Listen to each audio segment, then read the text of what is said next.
PM Modi के खिलाफ विपक्ष का एजेंडा फेल होता जा रहा है। विपक्ष और खास तौर पर कांग्रेस के नेता राहुल गांधी काफी वक्त से ये कोशिश कर रहे हैं कि पीएम मोदी के खिलाफ माहौल बनाकर देश के लोगों को अपने पाले में कर लें। लेकिन देश के लोगों को सिर्फ और सिर्फ पीएम मोदी पर भरोसा है।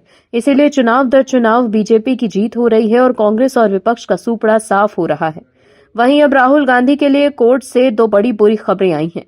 आगे बताएंगे इसके बारे में। उससे पहले आपको बता दें कि केंद्र में सत्तारूढ़ बीजेपी का राज्य के विधानसभा चुनावों में ही नहीं बल्कि स्थानीय चुनावों में भी प्रदर्शन बढ़िया रहा है। पार्टी ने महाराष्ट्र और अरुणाचल प्रदेश में स्थानीय चुनाव में शानदार प्रदर्शन कर अपनी जीत का सिलसिला जारी रखा है।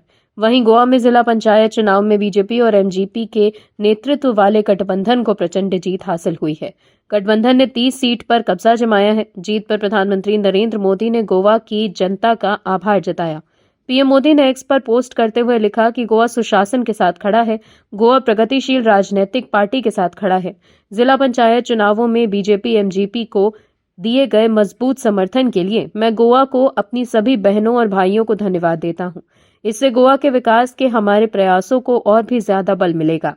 हम इस खूबसूरत राज्य के लोगों के सपनों और आकांक्षाओं को साकार करने के लिए प्रतिबद्ध हैं।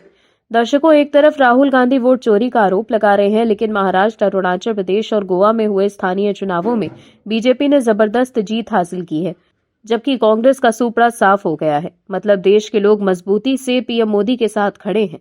उन्हें राहुल गांधी की बातों पर बिल्कुल भी भरोसा नहीं। वहीं आप दर्शक भी बीजेपी की जीत से खुश हैं तो कमेंट में गुड बीजेपी जरूर लिखें और भगवा दल को जीत की बधाई दीजिए, ताकि विपक्ष को साफ संदेश दिया जा सके कि देश के लोग बीजेपी और पीएम मोदी के साथ हैं। इस खबर में आगे हम आपको बताएंगे सब कुछ डिटेल में कि कैसे राहुल गांधी को कोर्ट से लगा है बड़ा झटका। इसके अलावा दूसरी खबरों के बारे में भी बताएंगे, तो बने रहिए हमारे साथ अंत तक और देखते रहिए हमारी ये खास रिपोर्ट। साथ ही आप दर्शकों से विनम्र निवेदन है कि अगर अब तक आपने चैनल को सब्सक्राइब नहीं किया है तो अभी कर लीजिए। दर्शकों, जर्मनी दौरे के दौरान कांग्रेस नेता राहुल गांधी ने एक बार फिर से बड़ा बयान दिया, जिस पर विवाद हो सकता है। उन्होंने कहा कि बीजेपी संविधान को खत्म करना चाहती है, वो राज्यों, भाषा, धर्म के बीच समानता को खत्म करना चाहती है। राहुल ने कहा कि भारत के लोकतंत्र पर हमला वैश्विक लोकतंत्र पर हमला है। बर्लिन के एक कॉलेज में कार्यक्रम के दौरान राहुल गांधी ने कहा है कि भारतीय लोकतंत्र दुनिया की धरोहर है। मैं कहता नहीं हूं, लेकिन भारत के लोकतंत्र पर हमला दरअसल दुनिया के लोकतंत्र पर हमला है। अगर आप भारत के 150 करोड़ लोगों को लोकतंत्र से बाहर निकालते हैं तो इससे वैश्विक लोकतंत्र को गहरा धक्का लगता है। इसीलिए भारत के लोगों के लिए बेहद जरूरी है कि वो इस बहुमूल्य संशोधन की रक्षा करें। दर्शकों, अक्सर विदेश जाकर राहुल गांधी भारत के महान लोकतंत्र पर सवाल उठाते हैं, जिसको लेकर बीजेपी उन पर निशाना साधती है और विदेशों में भारत का अपमान करने का आरोप लगाती है। दर्शकों, राहुल गांधी विदेश जाकर कहते हैं कि भारत के लोकतंत्र पर हमला हो रहा है, लेकिन कांग्रेस के नेता रैली में जाने से पहले पीएम मोदी को लेकर अपमानजनक नारा लगाते हैं और उनके लिए कब्र खोदने की बात करते हैं। फिर भी वो खुलेआम घूमते हैं और बाद में मीडिया से कहते हैं कि पीएम मोदी के खिलाफ ऐसे नारे लगाने के लिए उन्हें कोई भी पछतावा नहीं है। वो अपनी बातों पर कायम हैं, जबकि राहुल गांधी कहते हैं कि देश में लोकतंत्र पर हमला हो रहा है। अगर वाकई लोकतंत्र पर हमला हो रहा होता तो क्या कांग्रेस के नेता खुलेआम ये नारा लगा पाते? देश ने आपातकाल का वो दौर देखा है जब कांग्रेस द्वारा खुलेआम लोकतंत्र का गला घोट दिया गया था, जबकि बीजेपी प्रचंड बहुमत के साथ 2 बार सरकार चला चुकी है और पीएम मोदी अपने तीसरे कार्यकाल में है, लेकिन फिर भी लोकतंत्र पर एक आंच तक नहीं आई। इसीलिए ही तो चुनाव दर चुनाव बीजेपी की जीत हो रही है। वहीं मीडिया रिपोर्ट्स के मुताबिक कांग्रेस की रैली के दौरान प्रधानमंत्री नरेंद्र मोदी को लेकर अपमानजनक नारे लगाए जाने के मामले में बिहार के पटना के सिविल कोर्ट में एक केस दायर किया गया है। इस याचिका में कांग्रेस अध्यक्ष मल्लिकार्जुन खड़गे और नेता प्रतिपक्ष राहुल गांधी समेत कांग्रेस की वरिष्ठ नेता और राज्यसभा सांसद सोनिया गांधी और लोकसभा सांसद प्रियंका गांधी वाड्रा के अलावा राजस्थान के जयपुर शहर की महिला कांग्रेस अध्यक्षा मंजुलता मीणा को भी आरोप बनाया गया है। ये केस दिल्ली के रामलीला मैदान में कांग्रेस की रैली के दौरान पीएम मोदी के खिलाफ अपमानजनक नारे लगाए जाने के मामले में दर्ज कराया गया है। वहीं महाराष्ट्र में पिछले 24 घंटों में राजनीतिक माहौल में काफी बदलाव आया है। रविवार को हुए स्थानीय निकाय चुनावों के नतीजों से बीजेपी के नेतृत्व वाले सत्ताधारी गठबंधन में जोश भर गया है। वहीं विपक्षी खेमे में भी खतरे की घंटी बज गई है। ताजा घटनाक्रम से पता चलता है कि बीजेपी के मजबूत प्रदर्शन ने विपक्ष को अपने गठबंधन की कमियों पर फिर से सोचने पर मजबूर कर दिया है। मीडिया रिपोर्ट्स के मुताबिक उद्धव ठाकरे के नेतृत्व वाले शिवसेना गुट के सीनियर नेता संजय राउत ने आने वाले मुंबई नगर निकाय चुनावों के लिए एक साथ रणनीति पर चर्चा करने के लिए राहुल गांधी को फोन किया है। ये कदम ऐसे समय में उठाया गया है जब हाल ही के स्थानीय चुनावों में विपक्षी महाविकास अघाड़ी के घटकों में 35 सीटें जीतकर कांग्रेस सबसे मजबूत पार्टी बनकर उभरी है। दर्शकों, कांग्रेस चुनाव तो हार ही रही है, साथ ही पार्टी के नेता सोनिया गांधी और राहुल गांधी कानूनी पचड़े में फंसे हुए हैं। दरअसल दिल्ली के राउस एवेन्यू कोर्ट से राहत मिलने के चंद दिनों बाद ही गांधी परिवार को दिल्ली हाई कोर्ट से झटका मिला है।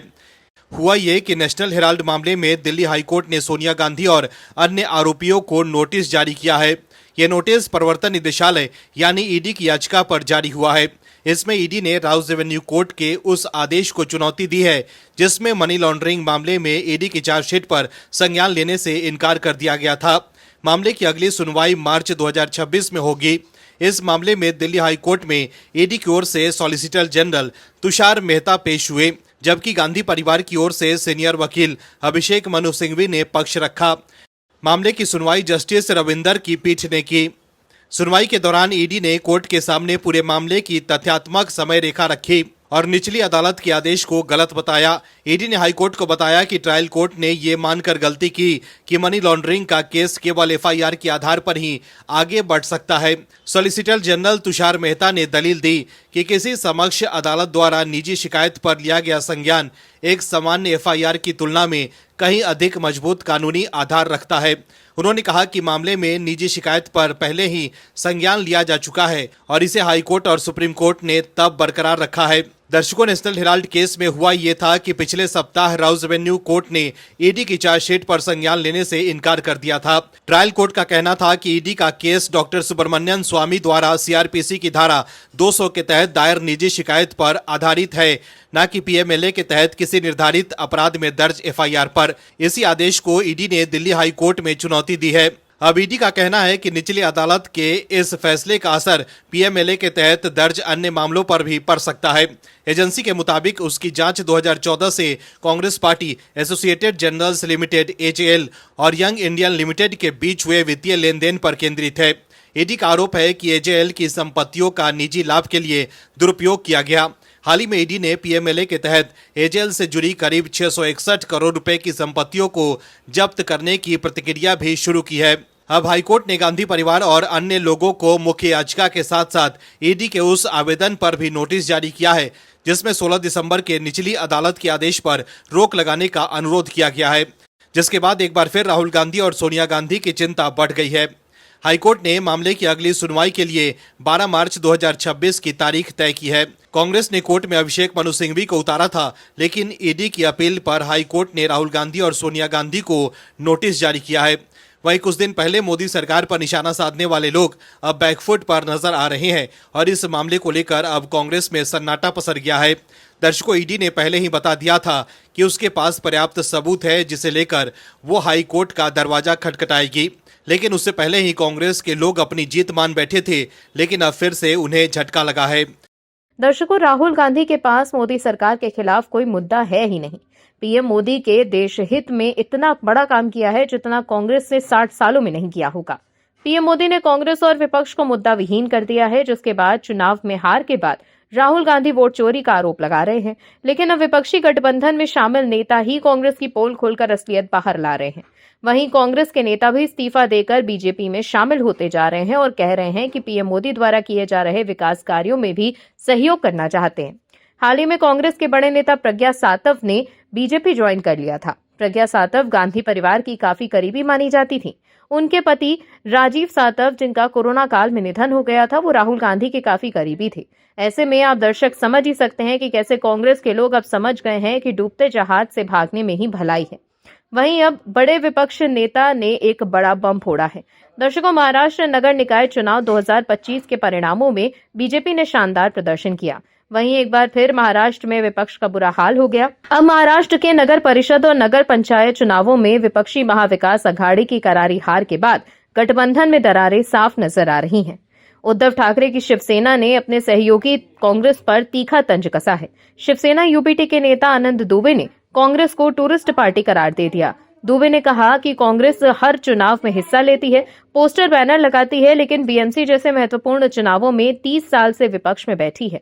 आनंद दुबे ने मीडिया से बातचीत में कांग्रेस पर हमला बोलते हुए कहा कि कांग्रेस पार्टी अब एक टूरिस्ट पार्टी बन चुकी है। जब चुनाव आते हैं तो उनके पोस्टर और बैनर लग जाते हैं। हर बार बीएमसी चुनाव लड़ते हैं और हर बार 30 सालों से विपक्ष में बैठे हैं। उद्धव गुट के नेता आनंद दुबे ने राहुल गांधी पर परोक्ष तंज कसते हुए कहा कि कांग्रेस सिर्फ बड़े नेताओं के चेहरे पर चुनाव लड़ती है, लेकिन ग्राउंड पर काम नहीं करती। उनका इशारा साफ था कि कांग्रेस चुनावी मैदान में सिर्फ दिखावा करने आती है, लेकिन जीत नहीं दिलाती। उन्होंने आगे ये कहा कि एमवीए में कांग्रेस की कमजोर परफॉर्मेंस गठबंधन को नुकसान पहुंचा रही है। उद्धव गुट के नेता आनंद दुबे का ये बयान एमवीए में बढ़ती हुई नाराजगी को उजागर करता है, खास तौर पर जब महायुति गठबंधन ने 228 निकायों में से 200 से ज्यादा पर कब्जा जमाया हो। नगर परिषद के चुनाव नतीजों में बीजेपी ने 117 से ज्यादा निकायों में नगर अध्यक्ष पद जीते, जबकि शिवसेना शिंदे गुट ने 53 और राष्ट्रवादी अजीत पवार ने 37 पद हासिल किए। इन चुनावों में एमवीए की हालत खराब रही। कांग्रेस ने सबसे ज्यादा 35 निकाय जीते, लेकिन उद्धव गुट की शिवसेना को सिर्फ 8 और शरद पवार गुट की राष्ट्रवादी को 8 ही मिले। ये हार उद्धव गुट के लिए एक झटका है, जो बीएमसी में 30 सालों से सत्ता में रहा, लेकिन अब स्थानीय स्तर पर कमजोर पड़ता जा रहा है। कांग्रेस पर उद्धव गुट ये तंज कोई अचानक नहीं कस रहा। चुनावी प्रचार के दौरान भी उद्धव गुट और कांग्रेस के सीट बंटवारे को लेकर खटपट हुई थी। कई जगहों पर दोनों दलों के उम्मीदवार एक दूसरे के खिलाफ लड़े, जिससे वोट बंद गए थे और महायुति को उसका फायदा मिला। उद्धव गुट के नेता ये मानते हैं कि कांग्रेस की संगठनात्मक कमजोरी और स्थानीय स्तर पर कार्यकर्ताओं की कमी ने एमवीए की हार में बड़ा रोल खेला है। ये नतीजा आगामी 15 जनवरी को होने वाले बीएमसी और बाकी के 28 नगर निगम चुनावों के लिए महत्वपूर्ण है। बीएमसी में उद्धव गुट की 30 साल पुरानी पकड़ को महायुति तोड़ना चाहती है, जहां बीजेपी की बढ़ती हुई ताकत बड़ा खतरा है। राजनीतिक विश्लेषक मानते हैं कि एमवीए में ये तंज गठबंधन की एकता पर सवाल उठाता है। अगर बीएमसी में भी यही हाल रहा तो 2029 विधानसभा चुनावों में एमवीए की मुश्किलें बढ़ सकती हैं।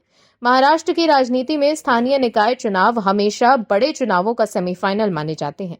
महायुति की ये जीत मुख्यमंत्री देवेंद्र फडणवीस की राजनीति की कामयाबी है, जबकि एमवीए को आत्ममंथन की जरूरत है। उद्धव गुट का कांग्रेस पर तंज गठबंधन की अंदरूनी कलह को उजागर करता है। वहीं राहुल गांधी जो चुनाव में हार के बाद वोट चोरी का आरोप लगाते हैं, लेकिन उद्धव गुट के नेता ही कांग्रेस की असलियत बताकर राहुल गांधी के आरोपों की हवा निकाल रहे हैं। दर्शकों, विकसित भारत रोजगार और आजीविका मिशन ग्रामीण यानी वीबीजी रामजी बिल 2025 को राष्ट्रपति द्रौपदी मुर्मू ने मंजूरी दे दी है। इसके साथ ही 2 दशक पुराना मनरेगा अब एक नए कानूनी ढांचे में बदल चुका है। केंद्र सरकार ने दावा किया है कि नया कानून विकसित भारत 2047 विजन के साथ जुड़ा हुआ है। बीजेपी सरकार के द्वारा लाए गए नए बिल तहत ग्रामीण परिवारों के लिए एक फाइनेंशियल साल में कानूनी रोजगार गारंटी को 100 दिन से बढ़ाकर 125 दिन करना सबसे बड़े बदलावों में से एक है। वहीं दूसरी तरफ इसके नोटिफिकेशन के बाद से ही विपक्ष लगातार नए बिल का विरोध कर रहा है। सोनिया गांधी ने सवाल उठाते हुए आर्टिकल लिखा। वहीं अब विकसित भारत जी राम जी को राष्ट्रपति द्रौपदी मुर्मू से भी मंजूरी मिलने के बाद कांग्रेस सांसद राहुल गांधी ने सोनिया गांधी के आर्टिकल शेयर करते हुए केंद्र सरकार पर हमला बोला। सोशल मीडिया एक्स पर पोस्ट में राहुल गांधी ने कहा कि न जनसंवाद, न संसद में चर्चा, न राज्यों की सहमति। मोदी सरकार ने मनरेगा और लोकतंत्र दोनों पर बुलडोजर चला दिया है। आगे उन्होंने कहा कि ये विकास नहीं विनाश है, जिसकी कीमत करोड़ों मेहनतकश भारतीय अपनी रोजी रोटी गंवाकर चुकाएंगे। कांग्रेस संसदीय दल की अध्यक्ष श्रीमती सोनिया गांधी जी का इस गंभीर मुद्दे के हर पहलू का पर्दाफाश करता हुआ ये लेख जरूर पढ़ें। आपको बता दें, कांग्रेस संसदीय दल की अध्यक्ष सोनिया गांधी अंग्रेजी अखबार द हिंदू में लिखती हैं, पिछले कुछ दिनों में नरेंद्र मोदी सरकार ने बिना किसी चर्चा, सलाह मशवरे या संसदीय प्रक्रियाओं या केंद्र राज्य संबंधों का सम्मान किए बिना मनरेगा को खत्म करने की कोशिश की। महात्मा गांधी का नाम हटाना तो बस शुरुआत थी। मनरेगा का पूरा ढांचा जो इसके असर के लिए बहुत जरूरी था, उसे खत्म कर दिया गया है। इसके अलावा भी सोनिया गांधी ने बहुत कुछ लिखा है। वहीं केंद्रीय कृषि एवं किसान कल्याण मंत्री शिवराज सिंह चौहान ने विपक्षी नेताओं की आलोचना की। शिवराज सिंह चौहान ने कहा कि वो सरकार की प्रमुख ग्रामीण रोजगार योजना को लेकर देश को गुमराह करने की कोशिश कर रहे हैं। सोशल मीडिया प्लेटफॉर्म पर पोस्ट किए गए एक वीडियो संदेश में उन्होंने कहा कि मनरेगा के नाम पर गलत जानकारी फैलाकर देश को गुमराह करने की कोशिश की जा रही है। केंद्रीय मंत्री ने कहा कि सच तो ये है कि विकसित भारत ग्राम योजना मनरेगा से एक कदम आगे है। अब मजदूरों को सिर्फ 100 दिन नहीं बल्कि 125 दिन के रोजगार की कानूनी गारंटी मिलेगी। बेरोजगारी भत्ते के प्रावधानों को मजबूत किया गया है और अगर मजदूरी में देरी होती है तो अतिरिक्त मुआवजा भी दिया जाएगा। दर्शकों, इस नए कानून के जरिए अब गरीबों को 100 दिन की जगह 125 दिन के रोजगार की कानूनी गारंटी मिलेगी, लेकिन फिर भी राहुल गांधी निशाना साध रहे हैं। Bureau report, MH news. आप दर्शकों से विनम्र निवेदन है कि चैनल को सब्सक्राइब जरूर करें